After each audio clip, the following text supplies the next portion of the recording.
This episode of the Locked On Orioles podcast might give you some time to apologize to Trevor Rogers.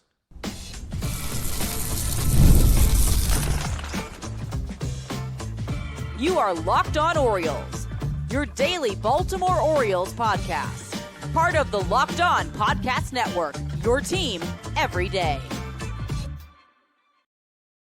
Hey there, Orioles fans. Today is Tuesday, June 24th, 2025, and welcome back into the Locked On Orioles podcast, part of the Locked On Podcast Network, your team every day. As always, I'm your host, Connor Newcomb. And coming up on today's episode, we are going to recap the Orioles' 6-0 win over the Texas Rangers on Monday night. Get to the 5 things you need to know from that one, including an incredible start from Trevor Rogers and a big day at the plate from Jackson Holliday. Then we'll talk about the continued shuffling of the Orioles catchers as they continue to get hurt and discuss why the Orioles have not called up Samuel Basallo to now be one of those big league catchers at this point. But that's all coming up on this episode of the Locked On Orioles podcast. Before we get there, though, just did want to thank you for making Locked On Orioles your first podcast listen of the day. We're free and available on all podcast listening platforms. Whether you're listening on Spotify or Apple Podcasts, make sure to subscribe and follow the show. Leave a 5-star rating and a review. It really, really helps out the pod. And of course, we're here on YouTube as well. Make sure to like, comment, and subscribe to the Locked On Orioles YouTube channel. And if you are watching today's episode here on the YouTube channel, you probably recognize, again, I'm not in my normal spot, not my usual Orioles background. This is the final episode of the week coming from the vacation bunker. More than likely, there will be no episode on Wednesday as I travel back home, but we'll get you pods on Thursday and Friday this week back in the in-home studio. So thank you for your patience. This Tuesday episode coming out a little bit later than it usually does in the morning with a bit of a schedule change, but still obviously do want to talk about that awesome Orioles win on Monday night. And that is where we are going to begin. Orioles 6 and the Texas Rangers nothing on Monday night as the O's return home game 1 of a 3-game set against a really middling Rangers team so far this season, a team that's been struggling on offense to sometimes levels further than the Orioles have this year. And they kind of showed why on Monday night. I'm going to get you the 5 things you need to know from that Orioles shutout win. And the first thing you need to know is Trevor Rogers just absolutely rolled through this game with ease. His 3rd start of the season for the Orioles. He goes 8 scoreless innings in this one, allowing just 3 hits with 4 strikeouts and no walks on 101 pitches for the left-hander. It's a 1.62 ERA for Rogers through his 3 starts with the Orioles so far this season. And, it's kind of interesting to parse through for Trevor Rogers because obviously he was fantastic in that spot start in the doubleheader in Boston back in late May. And then he gets sent down and doesn't come up for a little while. And then he returns to start in Tampa last week. And it was kind of a disaster. He didn't give up a whole lot of runs, but the Orioles gave him an 8-0 lead. And he couldn't even get through the 3rd inning because it was so bad command. He was throwing so many pitches. And so at that point, you're like, what should we expect? And then he goes out there and gives you 8 scoreless, something an Orioles starter has not done since 2023. That was the first Orioles starting pitcher to throw 8 scoreless innings since September 26th of 2023, when Kyle Bradish went 8 scoreless, 3 hits, 4 Ks, 2 walks in a 1-0 win over the Nationals at Oriole Park. And when you add in the fact that Trevor Rogers did not walk anyone on Monday night, it's the first Orioles starter since September 16th of 2023, when Grayson Rodriguez went 8 scoreless with no walks and dominated the Tampa Bay Rays in an Orioles win. Those 2 wins were huge for the Orioles in clinching the AL East title in September of 2023. This one means a little bit less. It gets the Orioles to 34-44 on the season so far. Not exactly throwing the ball, I would say, as well as they would like as a team. However, Rogers was awesome. And it wasn't the dominance that Boston was, right? He wasn't getting the amount of swings and misses, but it was nothing close that was the disaster in Tampa on Wednesday. He looked really confident. And Monday was all about the command. Just like the start in Boston, 0 walks for Rogers. 18 of the 27 batters he faced, he threw a first pitch strike. He had a 54% in-zone rate, not crazy elite, but he was efficient. He got 4 outs on the first pitch in this game against batters. And as I've mentioned, the Rangers offense has really struggled this year.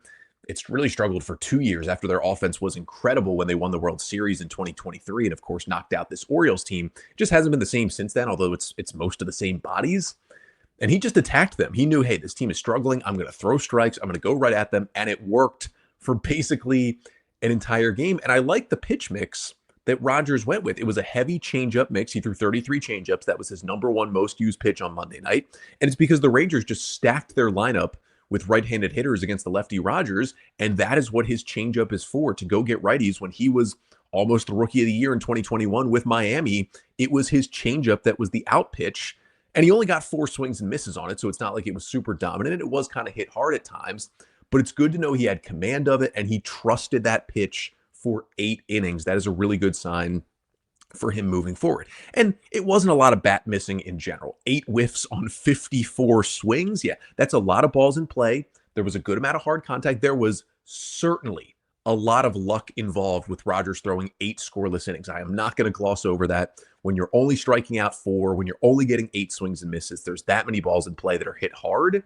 You got to have luck on your side to have a start like this, and he certainly did. So this doesn't show me like, hey, Rogers is just going to keep dominating moving forward. There are still certainly questions about this guy, but he's added a new pitch. He's got a new sweeper to go along with the tighter slider, and he did get a swing and a miss for one of his strikeouts on that sweeper that looked nasty. So maybe he continues to throw that. And the big thing is the velocity to go along with the command was so good to see. You know, he was a pitcher who was up at 95 plus when he was a rookie. He was a pitcher who was down at 90 to 91 when the Orioles got him last year. Some of it was mechanics, some of it was injuries he's dealing with. The velocity is pretty much back where he wants it to be. He was sitting 94, so his velocity was a touch up, and he was throwing harder than we have seen him in an Oriole uniform. He threw a 4-seam fastball at 96.3 miles an hour on Monday night. That was the first pitch he had thrown that eclipsed 96 miles an hour since April 2nd of 2023. It had been well over 2 years since he had even touched 96. So to see him do that still with good command on Monday means great things moving forward. He's going to remain in this rotation. Obviously, you know, when Cade Povich gets on off the IL at some point here in a couple of weeks, the O's may have a decision to make. But if Rogers is pitching like this, the rotation spot is his, and the O's are going to have to find somewhere else to put Cade Povich, whether he goes to AAA or he takes somebody else's rotation spot. Second thing you need to know from that Monday win is that Jackson Holliday had a huge day at the plate for the Orioles. He opened the scoring in the 3rd inning with an RBI double off the lefty Patrick Corbin to put the Orioles up 1-0, and then really delivered the big blow in this game. 5th inning, he comes up 2 on for the Orioles, still facing Corbin, gets a fastball low and away, and just drives it the other way into the bullpens for a 3-run home run to put the O's up 4-0. Just a really impressive swing from Holliday there to go 101 off the bat the opposite way and hit it 402 feet to just get it out. I mean, he's just looking better and better by the day. Tony Mansolino had so many great things to say about Jackson when he spoke to the media after the game. But both of those big extra base hits came off Patrick Corbin, just his 4th career game with multiple hits against a lefty. And he had 3 total hits in this game because he singled later in it as well.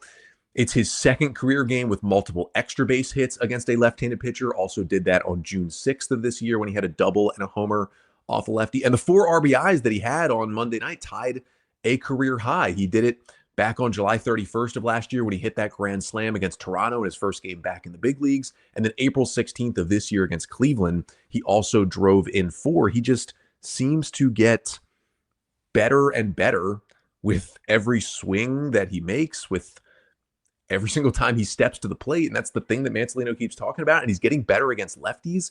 With the nice night on Monday, he's now hitting 273 against left-handed pitching this year. And he hasn't come with a lot of power, so he's still slightly below average hitter against lefties. But if he can be great against righties and average against lefties, that can be a star-level player. And that's what we're looking at from Jackson Holliday right now.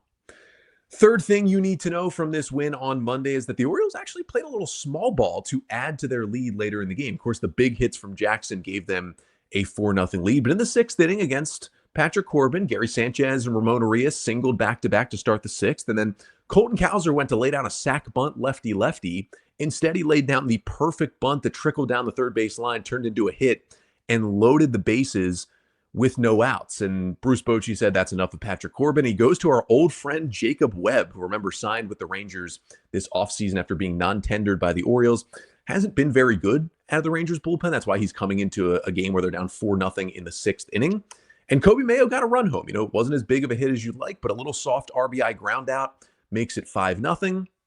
Then in the seventh, they get a Ramon Laureano double. Gunnar is intentionally walked. Gary Sanchez is hit by a pitch. And Ramon Urias, again, doesn't come through with a hit with runners in scoring position. But he does his job, puts the ball in the air to the outfield. It's a sac fly. It gives the O's another insurance run to make it 6-0. And they certainly left some runners out there on Monday. It could have been a bigger win. But they were 3 for 10 with runners in scoring position. That is a 300 batting average in those spots. I will absolutely take that. They have been so much better in these spots in the month of June. And the fourth thing you need to know from the win over the Rangers is that really everyone in that Orioles lineup contributed to this one. All 9 Orioles starters reached base in this game. 8 of the 9 had a hit. Gunnar Henderson was the only one who did not have a hit in this one, but he did reach on a walk. Ramon Laureano had 2 hits in this game, but everyone else besides Jackson with the 3-hit game just had 1 each. And it was like everybody up and down the lineup contributed. Even Chadwick Tromp, who we're going to talk about, who was recalled Monday to be the backup catcher, he got the start. He doubled in the third, ended up scoring on Jackson's double, the first run for the Orioles. And it is really great to see them do this against a left-handed pitcher. Now, 4 straight wins for the Orioles against lefty starters. They beat Anderson and Kikuchi last weekend against the Angels. They beat Max Fried on Friday night, and now they beat Patrick Corbin here on Monday. Remember, they were 4-15 to begin the year when facing lefty starters, and now 4-0 in their last 4. And since last Saturday, since that stretch started when the lefty Tyler Anderson was on the bump for the Angels, so that's basically, a week and change now, against left-handed pitchers in that stretch, the Orioles, who for a while this year were going to set the record for worst offensive stats ever in a season against left-handed pitching as a team, the Orioles are hitting .330 with an .866 OPS and a .150 WRC plus against left-handed pitching since this streak started last Saturday. They're hitting better with runners in scoring position. They're hitting better against lefties, and that is why this team has been so good so far in the month of June. And the fifth and final thing you need to know from the Orioles' 6-0 win over the Rangers on Monday night is that Coby Mayo, who got the start at first base in this one, is getting better and better over there at that position. Now, Mayo did a little bit at the plate. He had a bloop single in the 5th, scored on the Holliday homer, also had that RBI ground out in the 6th, so he certainly produced at the plate while he didn't necessarily hit the ball too hard. But he stayed in this game at first base, and there was actually a chance the Orioles could have pinch hit for Mayo in that 6th inning. They go to the righty Webb out of the pen. Ryan O'Hearn's on the bench. Mayo is up. You could have pinch hit O'Hearn looking for the big swing to put the game away, and they gave Mayo the trust to stay in this entire game. And he, came through a couple of times at the plate, but on defense, especially in the final 2 innings, he had multiple awesome-looking scoops at first base to save errors and get outs. He did it on the final out for Trevor Rogers. He had one in the 9th inning that looked really good, and he's starting to go on the path of Ryan Mountcastle, where they didn't like his other positions. They moved him to first. They worked with him. And Mountcastle became a great defensive first baseman. And there's been some good reporting on how much early work Mayo goes out there and does at first base, because the Orioles have basically told Mayo that, hey, you could still play third base at some point, but we see for this team for 2025 right now, your position is first base. And I think Mayo sees long-term that, hey, they have Jordan Westburg, and Ramon Urias is still going to be on this team beyond this year, unless there's a lot of injuries, which there have been in the past, but unless there's a lot of injuries, there's going to be more chances for me at first base. I think the Orioles are much closer to moving on from Ryan Mountcastle, who's, of course, on the injured list for a while right now, than they are from moving on from a guy like Ramon Urias or obviously Jordan Westburg.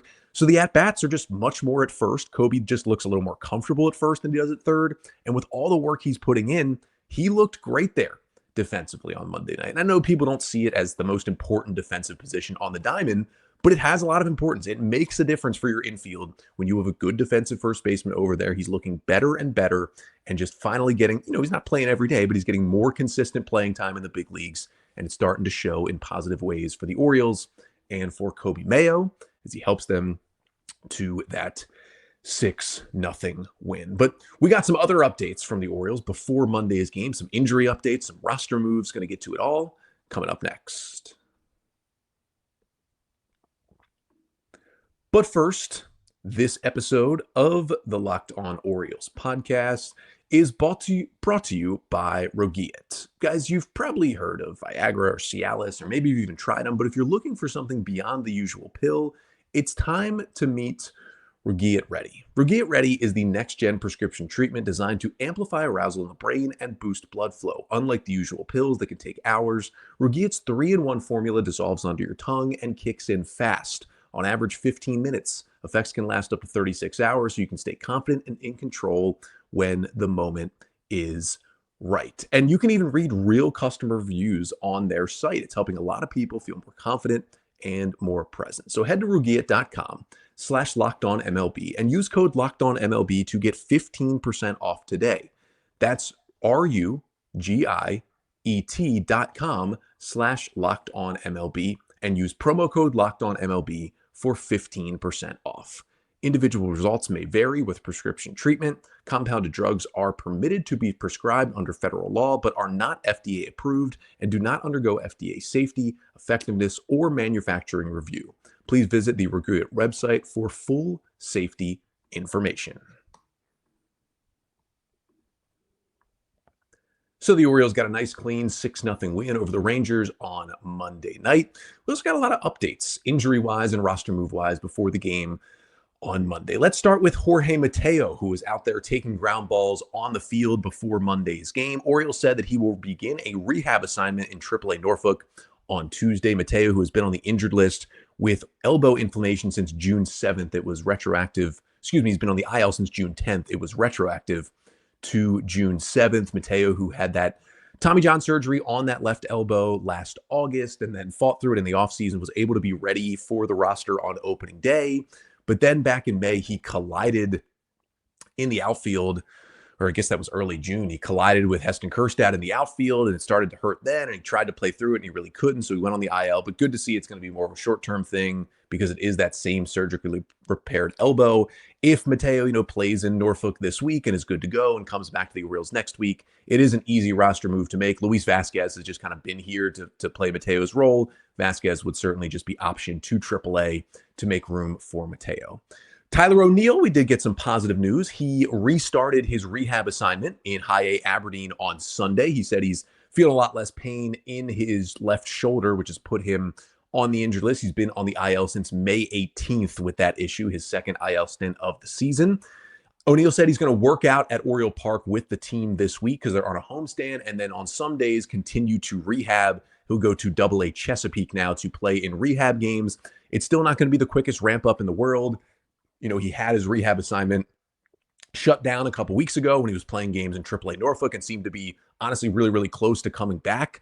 So they're still going to take it slow. I would think it'll still take another week or two before he's back, and it'll be interesting to see what the roster move would be when he finally comes back. But that's a conversation for another time. Just good to see he's back on the field, hopefully getting himself back into this Orioles lineup. Jordan Westburg, it seems, Tony Lancelino said, will avoid a trip to the injured list. He has not played since he left the game early on Saturday in New York after jamming his finger into second base. Westburg did say he thought he broke the finger, but he came into the clubhouse, got x-rays, and the x-rays were negative. There is no break.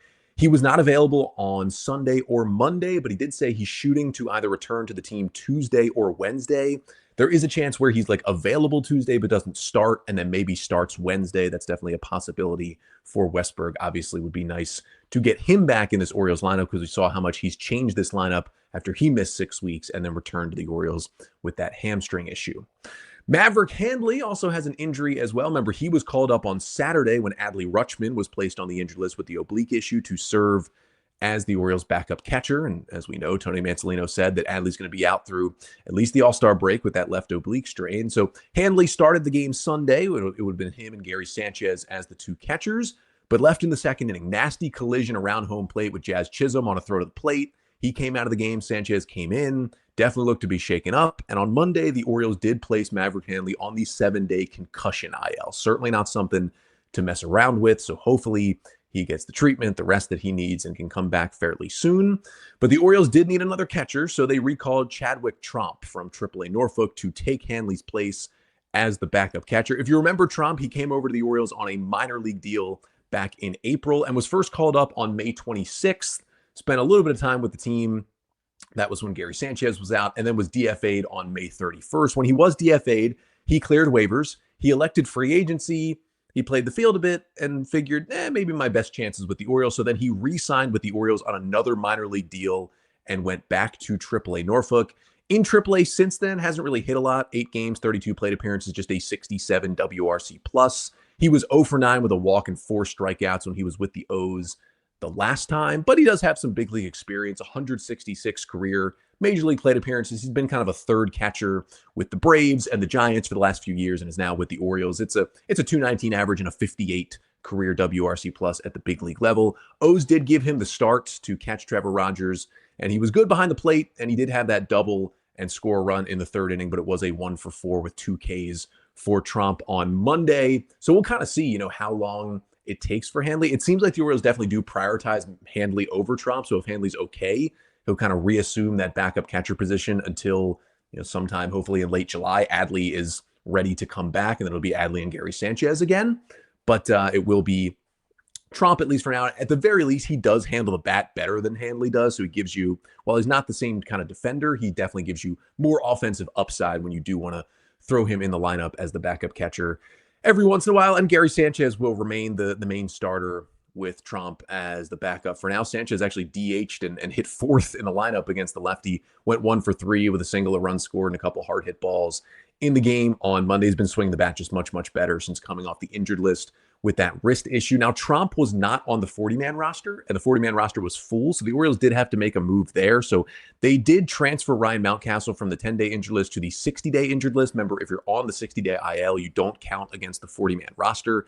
Now, Mountcastle's been on the IL with a pretty serious hamstring issue since May 31st, and the Orioles, when they did the testing on the injury, said it would be 8 to 12 weeks. So Mountcastle was going to be out for 60-plus days anyway. So this move is just procedural, just opens a 40-man spot, doesn't really change the timeline at this point on Ryan Mountcastle's injury. But you're probably wondering, okay, you're playing guys like Maverick Handley and Chadwick Tromp at this point.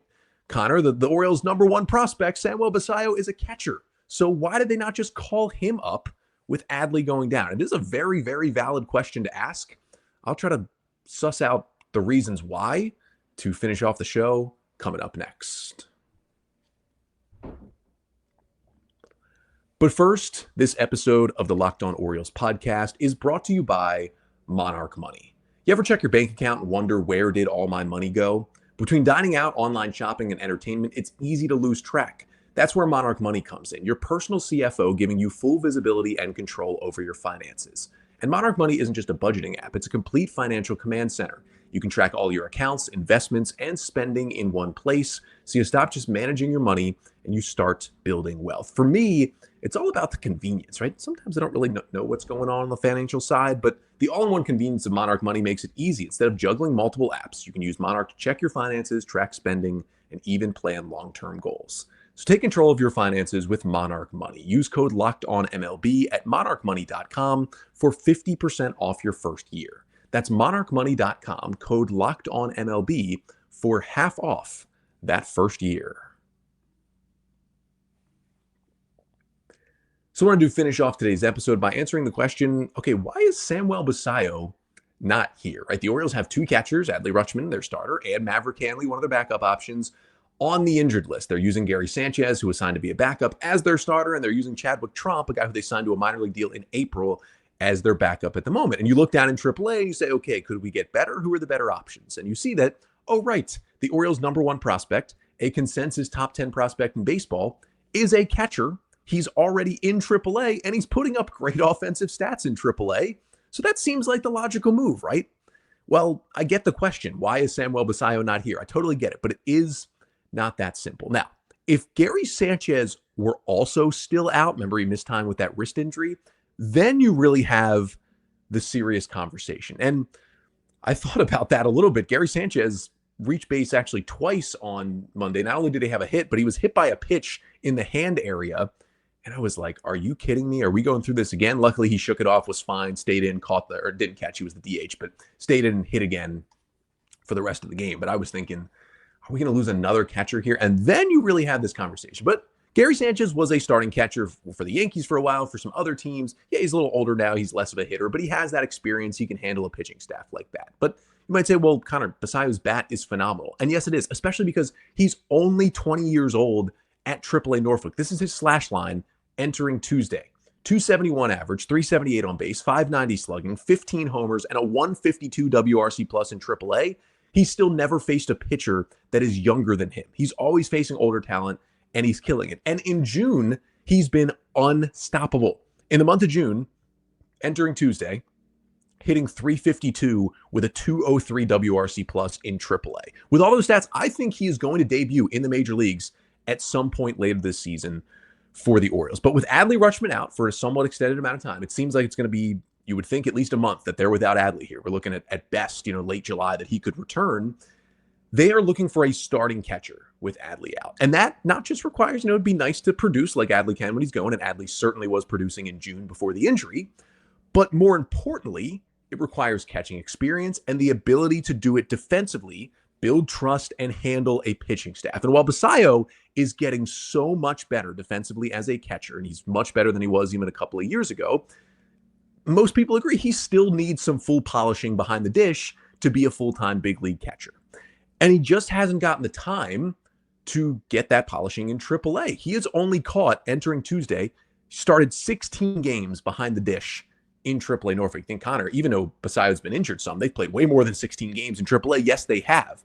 But he's dealt with multiple injuries this year. A hamstring issue took him out for a while, and an elbow issue took him out at the beginning of the season where he was only DHing and playing first base because of the elbow issue. So they're trying to ease him back in there because he's had elbow problems from catching at the beginning of the season each of the last 2 years, and they're just trying to ease him back in. So he hasn't done a lot of days where he's caught even back-to-back games, let alone 3 in a row, which is something you have to do at the big league level. And they're starting now in June into July, and he's getting fully healthy to kind of build him up to that point, but he's just not there yet. Even with how good the bat is, it is unfair to Basallo, and it is unfair to the Orioles pitching staff if you were to right now say, oh, Adley's on the IL, let's just call up Basallo and have him be the starting catcher. And you could say, couldn't he just split time with Gary Sanchez? And I think that's a possibility, right? That would kind of be the only way I think they would pull up Basallo and put him in this spot at this point. But in a perfect world, this is kind of what the Basallo call-up would look like. You have a healthy and producing Adley Rutschman, and Basallo can come up and catch some as the backup catcher, play some first base, do some DHing, and just mash the ball. And here's where I think this could happen. Say the Orioles trade Ryan O'Hearn at the deadline. Adley is back off the injured list after the deadline. And then you get those expanded September rosters where you can add an extra hitter. I think that sets up the perfect on-ramp for Basallo. Even if Gary Sanchez is still on the roster at that point and you want to roster Basallo as the third catcher because you have one extra spot, I think that's perfect. You allow him to catch, once, maybe twice a week. You play a little first base, you do a little DHing, all those at-bats are kind of cleared off because Ryan O'Hearn's not here anymore, and who knows what the state of Heston-Kjerstad will be at that point. And then if he's only up here in September, he can maintain that Rookie of the Year eligibility for 2026. You have him on the roster all year next year. Maybe he hits well enough where he wins the award, you get that draft pick next year. It would all come together. And again, this team is trying, but they're still 10 games under 500. It's not like they need to insert somebody immediately to be right in the thick of the playoff race. Again, if Gary Sanchez were hit by that pitch and were injured and out, I don't think you want your two catchers to be Chadwick Trump, and it probably would have been David Bonwayos would have come up as the backup catcher. At that point, you probably just call up Basallo and have him split some time and continue to develop as a catcher at the big league level. But doing that is just really tough in how important of a defensive position that is, how tough of a position it is. And it's really tough and it's unfair to a big league pitching staff to have to be kind of developing a 20-year-old as their main catcher. It's not something they're going to do. And bringing him in as a part-time catcher, you could argue, hey, Connor, couldn't him and Gary Sanchez just split the catching duties in the big leagues? Well, on the other days when Basallo doesn't catch, there's not as much room on the roster right now to play him otherwise, because you want Ryan O'Hearn in there pretty much every day, and you want to get Coby Mayo his at-bats while he's getting the chance on the big league roster. So there's not going to be as much space to slip Basallo in there otherwise. And I really do think if he's going to be here doing that, I'd like to get him more at-bats. I'm not 100% against the idea of Basallo coming up. There's a lot of reasons to not do it right now. And Tony Mansolino's addressed it. He said, they're not ready at this point to call up Basallo. And he talked about, we want him to be crushing AAA. I'm pretty sure the real reason is the defensive, not issues, but just the load that he would take on defensively at the big league level because Adley is out, and not wanting to put that on him, not wanting to put that on the Orioles pitchers by doing that right now. I do think he'll be at the very least a September call up. I think we'll see him in the big leagues this year. It's just I want to ease him into catching at the big league level, and calling him up when Adley's on the IL is really not going to do that for him. And it could hurt the debut and could put too much pressure and really could, I mean, in the worst case scenario, just kind of tank him because it's too much for him to take on when he comes up as a 20-year-old. Be patient with him. It'll pay off in the long run. Trust me, this is going to be a special, special player, especially a special hitter when he gets to the big league level. That'll do it for today's episode. Thank you so much for tuning in. Orioles are back in action tonight. Game 2, the O's and the Rangers. Charlie Morton will go for the Orioles. He's been really, really good lately. We'll see if he can keep that up. The starter named for the Rangers is Jacob Latz, the 29-year-old lefty who has kind of worked as an opener for a while this year and a reliever, but then all of a sudden in his last outing, it was a real start. He pitched 5 2/3 innings of one-run ball against the Royals, so I think he might just be a starter in this one. He may not go much more than 5 innings, but he's going to be a legit starter, and he is a left-hander. So we'll see if the O's can keep it up, make it 5 wins in a row against left-handed starters.